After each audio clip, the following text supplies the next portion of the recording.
Welcome to wishful ಅಡುಗೆ ಮನೆ. ಇವತ್ತು ಕಡಲೆಕಾಳಿಂದ ಒಂದು ಪ್ರೋಟೀನ್ ರೆಸಿಪಿ ಪ್ರತಿಭಾ. ಹೌದು ಆಶಾ, ಇವತ್ತೇ ಹೈ ಪ್ರೋಟೀನ್ ರೆಸಿಪಿನ ಮಾಡ್ತಾ ಇದ್ದೀವಿ. ನೀವು ಯಾರು ಬೇಕಾದವರು ಇದನ್ನು ಮಾಡ್ಕೊಂಡು ತಿನ್ಬೋದು, ಈಸಿಯಾಗಿ ಮಾಡ್ಕೊಂಡು ತಿನ್ಬೋದು. ಇಲ್ಲಿ ಕಡಲೆಯಲ್ಲಿ 2 ಥರ ಬರುತ್ತೆ. ಒಂದು ಬಿಳಿ ಕಡಲೆ ಅಂತ ಬರುತ್ತೆ, ಅದಕ್ಕೆ ಕಾಬೂಲಿ ಚನಾ ಅಂತೀವಿ. ಬಟ್ ಇವತ್ತು ನಾವು ಇಲ್ಲಿ ಈ ಬ್ರೌನ್ ಕಲರ್ ಕಡಲೆನ ತಗೊಂಡಿದ್ದೀವಿ. ಸೊ ಇದು ಸೌತಲ್ಲಿ ಜಾಸ್ತಿ ಯೂಸ್ ಮಾಡ್ತಿರಲ್ಲ ಆಶಾ? ಹೌದು ಪ್ರತಿಭಾ, ಕಡಲೆಕಾಳು ಗೊಜ್ಜು, ಕಡಲೆಕಾಳು ಹುಳಿ ಅಥವಾ ಉಸುಳಿನೂ ಆಸ್ ಅ ಸ್ನ್ಯಾಕ್ಸ್ ಅಂತ ಮಾಡ್ತೀರಾ. ಸೊ ನೋಡಿ, ಇವತ್ತೇ ನಾವು ಅದು ಯಾವುದು ಮಾಡಂಗಿಲ್ಲ. ಸೊ ಈ ಕಡಲೆಯಿಂದ ಒಂದು ಹೈ ಪ್ರೋಟೀನ್ ರೆಸಿಪಿನ ಕಡಿಮೆ ಟೈಮಲ್ಲಿ, ಕಡಿಮೆ ಇಂಗ್ರೀಡಿಯೆಂಟ್ಸಲ್ಲಿ ದಿಢೀರಂತ ಎನಿ ಟೈಮ್ ಮಾಡ್ಕೊಂಡು ತಿನ್ನುವಂಥದ್ದು ಒಂದು ರೆಸಿಪಿನ ನಾನು ನಿಮ್ಗೆ ಇವತ್ತು ಹೇಳ್ಕೊಡ್ತಾ ಇದ್ದೀನಿ. ತುಂಬ ಹೆಲ್ದಿ ರೆಸಿಪಿ ಇದೆ. ಒಂದು ಸರ್ತಿ ಟ್ರೈ ಮಾಡಿದರೆ ನೀವು ಇದನ್ನು ವಾರಕ್ಕೆ 3 ಇಂದ 4 ಸಲ ಮಾಡ್ಕೊಂಡು ತಿಂತೀರಾ, ಅಷ್ಟು ಈಸಿ ರೆಸಿಪಿ ಇದೆ. ಯಾವ ಥರ ಮಾಡೋದು ಅಂತ ನೋಡೋಣ ಬನ್ನಿ. ಇದು ಕಡಲೆ ಇದೆಯಲ್ಲ, ಇದು ನೈಟಕ್ಕೆ ನಾನು ನೆನೆಯೋಕೆ ಹಾಕಿದ್ದೆ. ಸೊ ಇವಾಗ ನೀವು ಸಂಜೆ ತಿಂತೀನಿ ಅಂದರೆ ಬೆಳಗ್ಗೆ ನೆನೆ ಹಾಕಿ ಸಂಜೆ ಮಾಡ್ಕೋಬೋದು. ಅಥವಾ ಮಾರ್ನಿಂಗ್ ಬ್ರೇಕ್ಫಾಸ್ಟ್ಗೆ ಕೆಲವೊಬ್ಬರು ಹೈ ಪ್ರೋಟೀನ್ ರೆಫರ್ ಮಾಡ್ತಾರೆ. ಸೊ ಅವ್ರು ಅಂದರೆ ನೈಟ್ ನೆನೆಸಿ ನೀವು ಬೆಳಗ್ಗೆ ಬ್ರೇಕ್ಫಾಸ್ಟ್ ಕೂಡ ಮಾಡ್ಕೋಬೋದು. ಸೊ ಇವಾಗ ಇದು ಕಡಲೆನ ಒಂದು ಸರ್ತಿ ತೊಳ್ಕೊಂಡು ಬರೋಣ. ಸೊ ನೋಡಿ, ಕಡಲೆನ ತೊಳ್ಕೊಂಡು ಬಂದಿರೋದು, ಇದ್ರ ಒಳಗಡೆ ಕಡಲೆನ ನಾವು ಸೆಪ್ರೇಟ್ ಮಾಡ್ಕೋಬೇಕು, ನೀರನ್ನು ಜಾನಿಸ್ಕೋಬೇಕು ಆಶಾ ಎಲ್ಲಾನು. ಸೊ ನೋಡಿ, ಒಂದು ಜಡಿಯಲ್ಲಿ ನಾವೆಲ್ಲ ಕಡಲೆನ ನೀಟಾಗಿ ಸೆಪ್ರೇಟ್ ಮಾಡ್ಕೊಳ್ಳೋಣ. ಈ ಥರ ಹಸಿದೇ ಇರಬೇಕು, ಜಾಸ್ತಿ ಏನು ನೀರು ಇರಬೇಕು ಅಂತೇನಿಲ್ಲ, ಯಾಕಂದ್ರೆ ನಾವು ಮುಂದೆ ರೆಸಿಪಿಗೆ ಇದಕ್ಕೊಂದು ಸ್ವಲ್ಪ ನೀರು ಹಾಕ್ತಾನೆ ಇದ್ದೀವಿ. ಸೊ ಹಾಗಾಗಿ ನೀವು ಕ್ವಾಂಟಿಟಿನ ನೋಡಿಬಿಟ್ಟು ಇವತ್ತಿನ ರೆಸಿಪಿನ ಮಾಡ್ಕೋಬಹುದು. ಸೊ ಇಲ್ಲಿ ಇವಾಗ ಈ ಕಡಲೆ ಆಗಿದೆಲ್ಲ, ಇದನ್ನು ಪಕ್ಕಕ್ಕಿಟ್ಟು ನೆಕ್ಸ್ಟ್ ಏನು ಮಾಡೋದು ಅಂತ ನೋಡೋಣ. ನೋಡಿ, ಒಂದು ಮಿಕ್ಸಿ ಜಾರನ್ನ ತಗೋಬೇಕು. ಇದ್ರ ಒಳಗಡೆ 1 ಕಪ್ ಆಗೋಷ್ಟು ನಾನು ಕಡಲೆನ ಹಾಕೊಂಡಿರೋದು, ನೆನೆಸಿರೋ ಕಡಲೆ. ಹೌದು, ಇದಕ್ಕೇನೆ 1 ಕಪ್ಪದಷ್ಟು ರವೆನ ಹಾಕೊಳ್ಳೋಣ. ಸೂಜಿ ಅಂತೀವಲ್ಲ, ನೀವು ದಪ್ಪ ಇದ್ರೆ ದಪ್ಪ ರವೆನ ಹಾಕೋಬಹುದು, ಸಣ್ಣ ಇದ್ರೆ ಚಿರೋಟಿ ರವೆ ಕೂಡ ಹಾಕೋಬಹುದು. ಬಟ್ ಇಲ್ಲಿ ನಾನು ದಪ್ಪ ರವೆ ಹಾಕೋತಾ ಇದ್ದೀನಿ. 1 ಕಪ್ಪದಷ್ಟಿದೆ. ಸೊ ಎಷ್ಟು ರವೆ ತಗೊಂಡಿದ್ದೀವಿ ಅಷ್ಟೇ ಇಲ್ಲಿ ಮೊಸರು ಕೂಡ ಹಾಕೋತಾ ಇದ್ದೀನಿ. ಮೊಸರು ತುಂಬ ಹುಳಿ ಇರಬಾರ್ದು, ನಾರ್ಮಲ್ ಇರಬೇಕು. ಇವಾಗ ಇದಕ್ಕೇನೆ 1 ಸ್ಪೂನ್ ಅಷ್ಟು ಜೀರಿಗೆ ಹಾಕೊಳ್ಳೋಣ. ಖಾರಕ್ಕೆ ಹಸಿಮೆಣಸಿನ್ಕಾಯಿನ ಹಾಕೊಳ್ಳೋಣ. ಸ್ವಲ್ಪ ಕರಿಬೇವಿನ ಎಲೆನ ಹಾಕೊಳ್ಳೋಣ. ಹೆಲ್ತಿಗೆ ತುಂಬ ಒಳ್ಳೆಯದು ಕರಿಬೇವು, ಕೂದಲಿಗಾಗಲಿ, ಆಮೇಲೆ ನಮ್ದು ಹಿಮೋಗ್ಲೋಬಿನ್ ಇಂಪ್ರೂವ್ ಮಾಡೋಕ್ಕೆ ತುಂಬ ಒಳ್ಳೆಯದು ಆಶಾ. ಆಮೇಲೆ 1-2 ಬೆಳ್ಳುಳ್ಳಿನ ಹಾಕೊಳ್ಳೋಣ. ಬೆಳ್ಳುಳ್ಳಿ ತಿನ್ನಲ್ಲ ಅನ್ನೋರು ಸ್ಕಿಪ್ ಮಾಡ್ಕೋಬೋದು. ಆಮೇಲೆ ಒಂದು ಸ್ವಲ್ಪ ಶುಂಠಿ, ಸ್ವಲ್ಪ ಹಿಂಗನ್ನು ಹಾಕೊಳ್ಳೋಣ. ಯಾಕಂದ್ರೆ ನಾ ಹೇಳ್ದಲ್ಲ ಗ್ಯಾಸ್ಟ್ರಿಕ್ ಆಗುತ್ತೆ ಅಂತ ಹೇಳ್ತಾರೆ ಅಂತ ಹೇಳ್ಬಿಟ್ಟು. ಸೊ ಹಿಂಗೆ ಹಾಕೊಳ್ಳೋದ್ರಿಂದ ಯಾರಿಗಾದ್ರೆ ಗ್ಯಾಸ್ಟ್ರಿಕ್ ಪ್ರಾಬ್ಲಮ್ ಆಗ್ತಿದ್ರೆ ಅದನ್ನು ಆಗಂಗಿಲ್ಲ. ಸೊ ಸ್ವಲ್ಪ ಹಿಂಗು, ರುಚಿಗೆ ಎಷ್ಟು ಬೇಕೋ ಅಷ್ಟು ಉಪ್ಪನ್ನು ನೋಡಿಬಿಟ್ಟು ಹಾಕೊಳ್ಳಿ. ಸ್ವಲ್ಪ ಕೊತ್ತಂಬರಿ ಸೊಪ್ಪು, ಒಂದು ಸ್ವಲ್ಪ ನೀರನ್ನು ಹಾಕ್ಕೊಂಡು ಇದನ್ನ ನಾವು ನೈಸಾಗಿ ರುಬ್ಕೊಂಡು ಬರಬೇಕು. ಸೊ ನಾರ್ಮಲ್ ಆಗಿ ನಾವು ಹೆಂಗೆ ದೋಸೆಗೆಲ್ಲ ರುಬ್ಕೊಂಡು ಬರ್ತೀವಲ್ಲ ಆ ಥರ ರುಬ್ಕೊಂಡು ಬರಬೇಕು. ಬಟ್ ಜಾಸ್ತಿ ನೀರನ್ನು ಹಾಕೋಬೇಡಿ, ಯಾಕಂದ್ರೆ ಇದೊಂದು ಸ್ವಲ್ಪ ಗಟ್ಟಿ ಇರಬೇಕು. ನೋಡಿ, ಈ ಥರ ರುಬ್ಕೊಂಡು ಬರಬೇಕು. ತುಂಬ ಸಣ್ಣನೂ ಇಲ್ಲ, ತುಂಬ ದಪ್ಪ ಆಗೇನೂ ಇಲ್ಲ. ನೀವು ನಾರ್ಮಲ್ ಆಗಿ ದೋಸೆಗೆ ಹೆಂಗೆ ರುಬ್ಕೊಂಡು ಬರ್ತೀರಾ ಅದೇ ಥರ ರುಬ್ಕೊಂಡು ಬಂದಿರೋದು. ಇದನ್ನ ಇವಾಗ ಒಂದು ಬಾಣಲೆಯಲ್ಲಿ ತಕ್ಕೊಳ್ಳೋಣ. ನೋಡಿ, ಇವಾಗ ಇದು ನಮ್ಮದು ಹೈ ಪ್ರೋಟೀನ್ ಬ್ಯಾಟರನ್ನು ಒಂದು ಬಾಣಲೆಯಲ್ಲಿ ತಕ್ಕೊಳ್ಳೋಣ. ಸೊ ಇನ್ನೂ ನೀವು ಯಾರು ನಮ್ಮದು ವಾಟ್ಸಪ್ ಗ್ರೂಪ್ ಲಿಂಕನ್ನು ಜಾಯಿನ್ ಆಗಿಲ್ಲ ಅಂದರೆ ಡಿಸ್ಕ್ರಿಪ್ಷನ್ ಬಾಕ್ಸಲ್ಲಿ ವಿಶ್ಫುಲ್ ಅಡುಗೆ ಮನೆ ವಾಟ್ಸಪ್ ಗ್ರೂಪ್ ಲಿಂಕನ್ನು ಕೊಟ್ಟಿದ್ದೀನಿ. ಅದ್ರ ಮೇಲೆ ಕ್ಲಿಕ್ ಮಾಡಿದರೆ ಸಾಕು, ನೀವು ನಮ್ಮ ಜೊತೆ ಕನೆಕ್ಟ್ ಆಗ್ತೀರಾ. ಸೊ ಇವಾಗ ಪರ್ಸ್ನಲ್ ಆಗಿ ಕೂಡ ನನಗೆ ಇಬ್ಬರು ಮೆಸೇಜ್ ಹಾಕಿದ್ರು, ಯಾಕಂದರೆ ನಾನು ಡಿಸ್ಕ್ರಿಪ್ಷನ್ ಬಾಕ್ಸಲ್ಲಿ ವಾಟ್ಸಪ್ ನಂಬರ್ ಕೊಟ್ಟಿದ್ದೆ. ಸೊ ಆ ಟೈಮಲ್ಲಿ ಅವರು ಮೆಸೇಜ್ ಹಾಕಿದ್ರು, ಹೈ ಪ್ರೋಟೀನ್ ರೆಸಿಪಿನ ತೋರಿಸಿ, ನಮ್ಮದು 4 ರಿಂದ 5 ವರ್ಷದ್ದು ಮಕ್ಕಳಿದ್ದಾರೆ ಅಂತ ಹೇಳ್ಬಿಟ್ಟು ಒಬ್ಬರು ಮೆಸೇಜ್ ಹಾಕಿದ್ರು. ಸೊ ಅವ್ರ ಮಕ್ಕಳಿಗೆ ಅವರು ಈ ಥರ ಹೈ ಪ್ರೋಟೀನು ಏನಾದರೂ ಕೊಡಬೇಕು, ಅಥವಾ ಅವ್ರು ಪನ್ನೀರು ತಿನ್ನಂಗಿಲ್ಲಂತೆ. ಸೊ ದೋಸೆನ ತುಂಬ ಇಷ್ಟಪಡ್ತಾರಂತೆ. ಸೊ ಅವರಿಗೋಸ್ಕರ ಇವತ್ತಿನ ಈ ರೆಸಿಪಿನ ನಾನು ಅಪ್ಲೋಡ್ ಮಾಡ್ತಾ ಇದ್ದೀನಿ. ಸೊ ನೀವು 2 ವರ್ಷದ ಮಗು ಹಿಡ್ಕೊಂಡು ಈ ರೆಸಿಪಿನ ಕೊಡ್ಬೋದು. ಸೊ ಹಾಗಾಗಿ ಇವತ್ತಿನ ಈ ರೆಸಿಪಿ ತುಂಬ ಯುನೀಕ್ ಆಗಿದೆ, ತುಂಬ ಡಿಫ್ರೆಂಟ್ ಆಗಿದೆ, ಮತ್ತು ಮಾಡೋದು ಕೂಡ ಎಷ್ಟು ಈಸಿ ಅಂತ ನೀವು ಕೂಡ ನೋಡ್ತಾ ಇದ್ದೀರಾ. ನೋಡಿ, ಅದೇ ಮಿಕ್ಸಿ ಜಾರಕ್ಕೆ ಒಂದು ಸ್ವಲ್ಪ ನೀರನ್ನು ಹಾಕೋತಾ ಇದ್ದೀನಿ. ಸೊ ಇದನ್ನು ನಾವು ನೀಟಾಗಿ ಮಿಕ್ಸ್ ಮಾಡ್ಕೋಬೇಕು. ಇದರಿಂದ ನಮ್ಮದು ಮಸಲ್ಸು ಕೂಡ ಇಂಪ್ರೂವ್ ಆಗುತ್ತೆ. ಸೊ ಅಷ್ಟು ಇದರಲ್ಲಿ ಪ್ರೋಟೀನ್ ಅಂಶನೂ ಇದೆ. ಅದನ್ನು ಬಿಟ್ಟು ನಮ್ಮ ಸ್ಕಿನ್ನಿಗೆ ತುಂಬ ಹೆಲ್ಪ್ ಆಗುತ್ತೆ. ಈವನ್ ಸ್ಕಿನ್ ಅನ್ನೋದಕ್ಕಿಂತ ನೇಲ್ಸ್ ಕೂಡ ನಮ್ಗೆ ತುಂಬ ಚೆನ್ನಾಗಿ ಆಗ್ತವೆ. ಹೌದು. ಸೊ ಇದು ಆಯುರ್ವೇದಿಕಲ್ಲಿನೂ ಇದ್ರದ್ದು ಇಂಪಾರ್ಟೆನ್ಸ್ ತುಂಬ ಜಾಸ್ತಿ ಇದೆ. ಸೊ ಇವಾಗ ನೋಡಿ, ನೀರು ಹಾಕಿದ ನಂತರ ಇದು ನೀಟಾಗಿ ಮಿಕ್ಸ್ ಆಗಿದೆ. ಇದನ್ನು ನಾವು ಒಂದು ಚಟ್ನಿ ಮಾಡ್ಕೊಳ್ಳೋ ತನಕ ಮುಚ್ಚಿಟ್ಬಿಡೋಣ. ನೋಡಿ, ಮೊದಲಿಗೆ ಒಂದು ಮಿಕ್ಸಿ ಜಾರ್ನ ತಗೊಂಡು ಕಾಯಿ ತುರಿನ ಹಾಕೊಳ್ತಾ ಇದೀವಿ. ಒಂದು ಅರ್ಧ ಭಾಗವಷ್ಟು ಕಾಯಿ ತುರಿನ ಹಾಕೊಂಡಿದೀವಿ. ಹಾಗೇನೆ ಕಡಲೆ ಕೂಡ ಹಾಕೊಳ್ತಾ ಇದೀವಿ. 1 ಇಡಿ ಆಗೋಷ್ಟು ಕಡಲೆ ಇದೆ, ಅಷ್ಟೇ ಸಾಕಾಗುತ್ತೆ. 1-2 ಎಲಕು ಬೆಳ್ಳುಳ್ಳಿ, ಶುಂಠಿ, ಖಾರಕ್ಕೆ ಎಷ್ಟು ಬೇಕೋ ಅಷ್ಟು ಹಸಿಮೆಣಸಿನ್ಕಾಯಿನ ಸೇರಿಸ್ಕೊಬೇಕು. ಕೊತ್ತಂಬರಿ ಸೊಪ್ಪು ಹಾಗೇನೆ ಕರಿಬೇವಿನ ಸೊಪ್ಪು ಕೂಡ ಹಾಕೊಳ್ತಾ ಇದೀವಿ. ರುಚಿಗೆ ಅನುಗುಣವಾಗಿ ಉಪ್ಪನ್ನು ಕೂಡ ಸೇರಿಸ್ಕೊಂಡು ಸ್ವಲ್ಪ ನೀರು ಹಾಕೊಂಡು ರುಬ್ಕೊಂಡ್ಬರ್ಬೇಕು. ಸ್ವಲ್ಪ ಗಟ್ಟಿನೇ ಇರ್ಬೇಕಲ್ಲ ಇದಕ್ಕೆ ಚಟ್ನಿ. ಹೌದು. ಸೊ ಇದನ್ನ ನಾವು ನೀರು ಹಾಕೊಂಡು ರುಬ್ಕೊಂಡು ಬರೋಣ. ನೋಡಿ ಈ ಥರ ಗಟ್ಟಿ ಚಟ್ನಿ ರುಬ್ಕೊಂಡು ಬಂದಿರೋದು. ನೀವು ಬೇಕಂದ್ರೆ ಇನ್ನೊಂದು ಸ್ವಲ್ಪ ಅಳಸ್ಬೇಕಂದ್ರೂ ಮಾಡ್ಕೋಬಹುದು ಚಟ್ನಿ. ಹೌದು, ಬಟ್ ಇವತ್ತಿನ ಈ ರೆಸಿಪಿಗೆ ಒಂದು ಸ್ವಲ್ಪ ಗಟ್ಟಿ ಇದ್ರೆ ತುಂಬಾ ಸಖತ್ತಾಗಿ ಟೇಸ್ಟ್ ಬರುತ್ತೆ. ಸೊ ಇದನ್ನ ನಾವು ಒಂದು ಬೌಲಿಗೆ ತಕ್ಕೊಳ್ಳೋಣ. ಆಮೇಲೆ ಯಾರಿಗಾದ್ರೆ ಚಟ್ನಿಗೆ ಒಗ್ಗರಣೆ ಬೇಕಂದ್ರೆ ನೀವು ಒಗ್ಗರಣೆ ಹಾಕೋಬಹುದು. ಬಟ್ ಇವತ್ತು ನಾನು ಒಗ್ಗರಣೆ ಹಾಕೋತಾ ಇಲ್ಲ, ಇದೇ ಥರನೇ ಯೂಸ್ ಮಾಡ್ತಾ ಇದ್ದೀನಿ.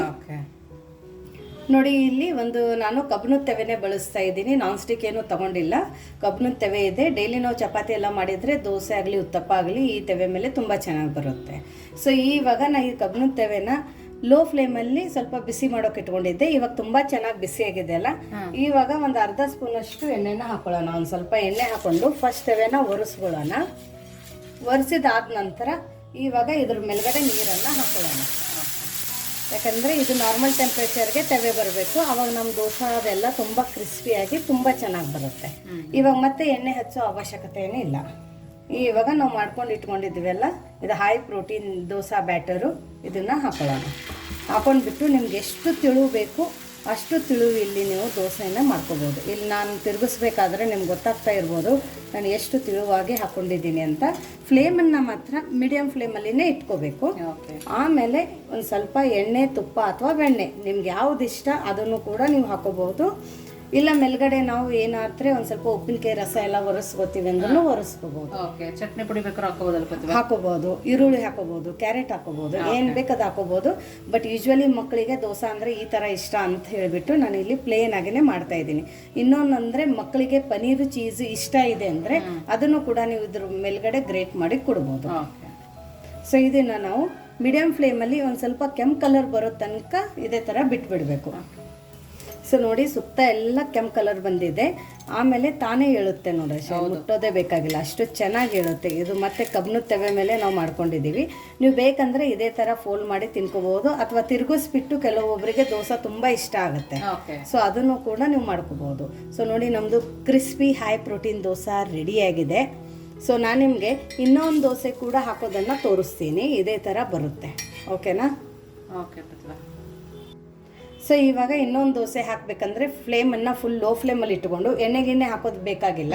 ಡೈರೆಕ್ಟ್ ನೀರನ್ನು ಹಾಕಿ ಒಂದು ಸರ್ತಿ ಒರೆಸ್ಕೊಳ್ಳಿ. ಕೇರ್ಫುಲ್ಲಾಗಿ ಮಾಡಿ, ಕೈ ಇಲ್ಲಾಂದರೆ ಉಗ ಬಡಿಯುತ್ತೆ. ಆಮೇಲೆ ಇಮಿಡಿಯೇಟಾಗಿ ನಮ್ಮದು ಬ್ಯಾಟರನ್ನು ಹಾಕೊಳ್ಳೋಣ. ಹಾಕೊಂಡ್ಬಿಟ್ಟು ಎಷ್ಟು ತಿಳು ಬೇಕು ಅಷ್ಟು ತಿಳು ಇದನ್ನು ನೀವು ತಿರುಗಿಸ್ಕೊಳ್ಳಿ. ನೋಡೋಕ್ಕೂ ಎಷ್ಟು ಸಕ್ಕತ್ತಾಗಿದೆ ನೋಡ್ಕೊಳ್ಳಿ, ತುಂಬ ಚೆನ್ನಾಗಿ ಕಾಣಿಸ್ತಾ ಇದೆ. ಯಾರು ಹೇಳೋದೇ ಇಲ್ಲ ಇದು ನಾವು ಕಡಲೆ ಕಾಳಿಂದ ಮಾಡಿದ್ದೀವಿ ಅಂತ. ಮತ್ತೆ ಗೋಧಿ ಹಿಟ್ಟಿಲ್ಲ, ಜೋಳದ ಹಿಟ್ಟಿಲ್ಲ, ಕಡಲೆ ಹಿಟ್ಟಿಲ್ಲ, ಅಕ್ಕಿ ಹಿಟ್ಟಿಲ್ಲ. ಸೊ ಹಾಗಾಗಿ ಈ ತರ ಒಂದು ರೆಸಿಪಿನ ರಾತ್ರಿ ದೋಸೆ ನೆನ್ಸಕ್ ಮರ್ತೋಯ್ತು ಅಂದ್ರೂ ಚಿಂತೆ ಇಲ್ಲ. ಹೌದು, ಈ ತರ ಮಾಡ್ಕೋಬಹುದು. ಸೊ ಇದನ್ನು ಕೂಡ ನಾವು ಮೀಡಿಯಂ ಫ್ಲೇಮಲ್ಲಿ ಬೇಯಿಸ್ಕೊಂಡು ಬರೋಣ. ಸೊ ನೋಡಿ ಇದನ್ನು ಕೂಡ ಚೆನ್ನಾಗಿ ಕೆಂಪು ಕಲರ್ ಬರೋ ತನಕ ಬೇಯ್ದಿದೆ. ನೋಡಿ ಇದ್ರ ಮುಂದೆ ಕ್ರಿಸ್ಪಿ ದೋಸೆನೂ ಬೇಕಾಗಿಲ್ಲ, ಅಕ್ಕಿ ಬೇಳೆ ನೆನೆಸ್ಬೇಕು, ರುಬ್ಬೇಕು ಅನ್ನೋದೇನೂ ಇಲ್ಲ. ಸೊ ಈ ಥರ ದಿಢೀರಂತ ನಾವು ದೋಸೆನ ಮಾಡ್ಕೋಬೋದು. ಅದನ್ನು ಹೈ ಪ್ರೋಟೀನ್ ದೋಸೆ. ಇದನ್ನ ಯಾವ ಥರ ಸರ್ವ್ ಮಾಡೋದು ಅಂತ ನೋಡೋಣ ಬನ್ನಿ. ಸೊ ನೋಡಿ ಇಲ್ಲಿ ತಟ್ಟೆ ರೆಡಿ ಇದೆ. ಇವಾಗ ನಾವು ಇದ್ರೊಳಗಡೆ ಮಾಡ್ಕೊಂಡಿರೋಂಥ ತೆಂಗಿನಕಾಯಿ ಚಟ್ನಿನ ಹಾಕೊಳ್ಳೋಣ. ಹುಳಿಗೆ ಬೇಕಂದರೆ ಹುಣಸೆಹಣ್ಣು ಕೂಡ ಹಾಕೋಬಹುದು, ಅಥವಾ ಲಿಂಬೆ ರಸನೂ ಕೂಡ ಹಾಕೋಬಹುದು.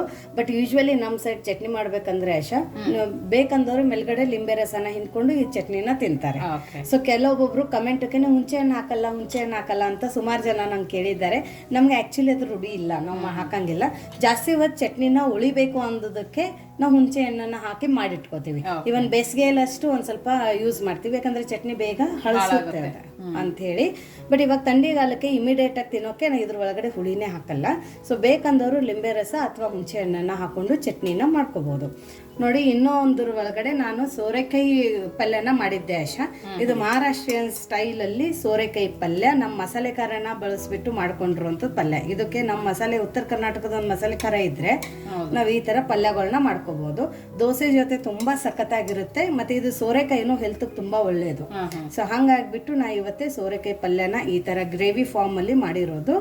ಸೊ ನೋಡಿ, ಇದು ಸೋರೆಕಾಯಿ ಪಲ್ಯ ನೋಡೋಕೆ ಎಷ್ಟು ಟೆಂಪ್ಟಿಂಗ್ ಆಗಿದೆ. ಬಾಯಲ್ಲಿ ನೀರು ಬರ್ತಾ ಇದ್ರೆ ನಿಮಗೆ ಈ ರೆಸಿಪಿ ಬೇಕಂದ್ರೆ ಕಮೆಂಟ್ ಮೂಲಕ ನಮಗೆ ತಿಳಿಸಿ. ಈ ವಿಡಿಯೋ ಕೂಡ ನಾವು ತುಂಬಾ ಬೇಗ ಅಪ್ಲೋಡ್ ಮಾಡ್ತೀವಿ. ಮತ್ತೆ ಇದು ಮಾಡೋಕೆ ನಿಮ್ಗೆ ಹಾರ್ಡ್ಲಿ ಒಂದು 10 ನಿಮಿಷ ಇದ್ರೆ ಸಾಕು, ಈ ರೆಸಿಪಿ ಕೂಡ ರೆಡಿ ಆಗುತ್ತೆ. ಸೊ ಇವಾಗ ದೋಸೆ ಜೊತೆ ಆಗಲಿ, ಚಪಾತಿಗಾಗಲಿ, ಅನ್ನಕ್ಕಾಗಲಿ ಎಲ್ಲದಕ್ಕೂ ಇದು ತುಂಬಾ ಬೆಸ್ಟ್ ಕಾಂಬಿನೇಷನು. ಸೊ ಇಲ್ಲಿದೆ ನಮ್ಮದು ಹೈ ಪ್ರೋಟೀನ್ ದೋಸೆ, ಕಡಲೆಕಾಳಿನ ದೋಸೆ. ಯಾವುದೇ ಥರ ಹಿಟ್ಟನ್ನು ಬಳಸದೆ ಮಾಡ್ಕೊಂಡಿರೋಂಥದ್ದು ಒಂದು ದೋಸೆ ಇದು. ಸೊ ನೋಡಿ ಇಲ್ಲಿ ಎಷ್ಟು ಕಲರ್ಫುಲ್ಲಾಗಿ, ಎಷ್ಟು ಪರ್ಫೆಕ್ಟ್ ಕಲರಲ್ಲಿ ನಮ್ದು ಇದು ಕಡಲೆಕಾಳಿನ ದೋಸೆ ರೆಡಿ ಆಗಿದೆ. ಅಷ್ಟೇ ಕ್ರಿಸ್ಪಿಯಾಗಿ ಕೂಡ ಇದೆ. ಇಲ್ಲಿ ನೋಡೋಕೆ ಗೊತ್ತಾಗ್ತಿದೆ ಪ್ರತಿಭಾ ಕ್ರಿಸ್ಪಿ. ಹೌದು, ಸೌಂಡ್ ನೋಡಿ ನೋಡಿ ಎಷ್ಟು ಚೆನ್ನಾಗಿ ಕ್ರಿಸ್ಪಿ ಆಗಿದೆ ಅಂದರೆ ಬಾಯಲ್ಲಿ ಕುರುಮ್ ಅಂತ ಮಕ್ಕಳು ಚಟ್ನಿನೂ ಬೇಡ ಪಲ್ಯನೂ ಬೇಡ ಅದೇ ಥರ ತಿನ್ಕೋತೀವಿ ಅಂತ ತಿನ್ಕೋತಾರೆ. ಅಷ್ಟು ಒಳ್ಳೆ ಇದು ರೆಸಿಪಿ ಆಗಿದೆ. ಬಾಯಿಯಲ್ಲಿ ಹಲ್ಲಿಲ್ಲ ಅಂದವ್ರಿಗೂ ಕೂಡ ನೀವು ಇದೇ ಹಿಟ್ಟಿಂದ ಸಾಫ್ಟಾಗಿ ಉತ್ತಪ್ಪ ಥರ ಕೂಡ ಮಾಡಿಕೊಡ್ಬೋದು. ಸೊ ಅಷ್ಟು ಒಳ್ಳೆ ರೆಸಿಪಿ ಇದೆ, ಹೈ ಪ್ರೋಟೀನ್ ರೆಸಿಪಿ ಇದೆ. ಸೊ ಯಾವುದೇ ಥರ ನಾವು ಏನೂ ಆಗಲಿ ಅಥವಾ ಸೋಡಾ ಆಗಲಿ ಬಳಸಿಲ್ಲ. ಸೊ ಎಲ್ಲ ಟಿಪ್ಸು ಕೂಡ ನಾನು ನಿಮಗೆ ಹೇಳಿದ್ದೀನಿ. ನೋಡಾಶೆ ಇದು ಟೇಸ್ಟ್ ಹೆಂಗಿದೆ ಅಂತ. ಸೋರೆಕಾಯಿ ಪಲ್ಯ ಜೊತೆನೂ ನೋಡಿ ಫಸ್ಟ್. ಇದ್ರ ಜೊತೆ ಇನ್ನೊಂದು ಅಂದರೆ ಟೊಮೆಟೊ ಪಲ್ಯ ಕೂಡ ತುಂಬ ಸಖತ್ತಾಗಿರುತ್ತೆ. ಹೌದು, ಟೊಮೆಟೊ ಗೊಜ್ಜು ಮಾಡ್ತಿರಲ್ಲ, ತುಂಬ ಸಖತ್ತಾಗಿರುತ್ತೆ. ತುಂಬ ಅದ್ಭುತವಾಗಿದೆ ಪ್ರತಿಭಾ, ಸಕ್ಕತ್ತಾಗಿದೆ. ಚಟ್ನಿ ಜೊತೆ ನೋಡು. ಸೊ ನೋಡಿ, ಈ ಥರ ಒಂದು ರೆಸಿಪಿನ ಮಾಡಿ ನೀವು ಬ್ರೇಕ್ಫಾಸ್ಟ್ಗೆ, ಲಂಚ್ಗೆ, ಡಿನ್ನರ್ಗೆ ಅಥವಾ ಈವ್ನಿಂಗ್ ಟೈಮಲ್ಲಿ ಸ್ನ್ಯಾಕ್ಸ್ ಮಾಡೋ ಬದಲು ಈ ಥರ ಒಂದು ರೆಸಿಪಿನ ಮಾಡಿ ಇದ್ರ ಮೇಲ್ಗಡೆ ಚೀಸು ಪನ್ನೀರು ಗ್ರೇಟ್ ಮಾಡಿಬಿಟ್ಟು ರೋಲ್ ಮಾಡಿ ಕೂಡ ನೀವು ಮಕ್ಕಳಿಗೆ ಕೊಡ್ಬೋದು. ಎನಿ ಟೈಮ್ ತಿನ್ನುವಂಥದ್ದು ಇದೊಂದು ಹೆಲ್ದಿ ರೆಸಿಪಿ. ಮತ್ತು ತುಂಬ ಕಡಿಮೆ ಎಣ್ಣೆಯಲ್ಲಿ ಮಾಡ್ಕೊಂಡಿರೋಂಥದ್ದು ಒಂದು ರೆಸಿಪಿ ಇದು. ಚಟ್ನಿ ಜೊತೆಗೂ ಸೂಪರ್ ಪ್ರತಿಭಾ, ಚೆನ್ನಾಗೈತಾ? ಯಾವುದ್ರ ಜೊತೆ ಬೇಕಾದ್ರೂ ಕಾಂಬಿನೇಷನ್ ಆಗುತ್ತೆ. ಸೊ ನಿಮಗೆ ಇವತ್ತಿಂದ ಈ ಹೈ ಪ್ರೋಟೀನ್ ರೆಸಿಪಿ ಹೇಗೆ ಅನ್ನಿಸ್ತು ಅಂತ ಕಮೆಂಟ್ ಮೂಲಕ ತಿಳಿಸೋದನ್ನು ಮರಿಬೇಡಿ. ಇನ್ನೂ ನೀವು ನಮ್ಮ ಚಾನಲ್ನ ಲೈಕ್ ಮಾಡಿಲ್ಲ ಅಂದರೆ ಲೈಕ್ ಮಾಡಿ, ಶೇರ್ ಮಾಡಿ, ಸಬ್ಸ್ಕ್ರೈಬ್ ಮಾಡಿ. ವಿಶ್ಫುಲ್ ಅಡುಗೆ ಮನೆಗೆ ಥ್ಯಾಂಕ್ ಯು.